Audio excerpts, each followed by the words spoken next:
Robot Shankar அவர்களுடைய இறுதி ஊர்வலத்துல, அம்மா ஏன் டான்ஸ் ஆடுனாங்க அப்படின்னு சொல்லி நடிகை இந்திரஜா சங்கர் இப்போ பிரஸ் மீட்ல எமோஷனலா பேசியிருக்காங்க. என்ன நடந்துச்சு அப்படிங்கிறத பார்த்துடலாம். கடந்த சில தினங்களுக்கு முன்னாடி ரோபோ சங்கர் உடல்நலக் குறைவால காலமாயிருந்தாரு. அவருடைய இழப்ப தாங்க முடியாம அவங்களுடைய ஃபேமிலி வந்து உடைஞ்சு போயிருந்தாங்க.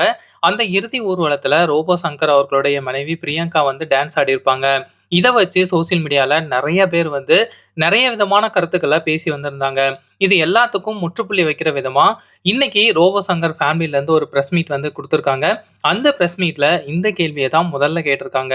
அதுக்கு இந்திரஜா சங்கர் வந்து என்ன சொல்லியிருந்தாங்க அப்டின்னா, "எனக்கு தெரிஞ்ச வரைக்கும் அவங்களோட லவ் வந்து பேச்சுலயோ, வெளியில போறதுலயோ கிடையாது. டான்ஸ் மட்டும் தான். அவங்க அந்த டான்ஸ்ல தான் மீட் ஆனாங்க. அவங்க டான்ஸ்ல தான் வாழ்க்கையே தொடங்குனாங்க. கடைசியா அப்பாவ சாமி கிட்ட அனுப்பி வைக்கும்போதும், அவங்க டான்ஸ் ஆடுனது அவங்களோட லவ்வ வெளிப்படுத்தினதா தான் நான் பார்க்குறேன். அப்பா, அம்மா மாதிரி அவ்ளோ அந்யோன்யமா யாருமே இருக்க முடியாது. அவங்க கடைசியா டான்ஸ் ஆடுனது, அவங்க லவ்வ வந்து வெளிப்படுத்தியிருக்காங்க.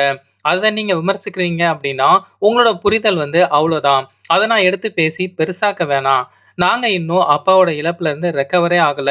எந்த இடத்துல சிரிப்பு இருக்கோ, எந்த இடத்துல நகைச்சுவை இருக்கோ, அந்த இடத்துல அப்பா இருப்பாரு. அவர் விட்டுட்டு போன பொறுப்புகள், கடமைகள் இன்னும் நெறைய இருக்கு" அப்டின்னு சொல்லி எமோஷனலா பேசியிருந்தாங்க.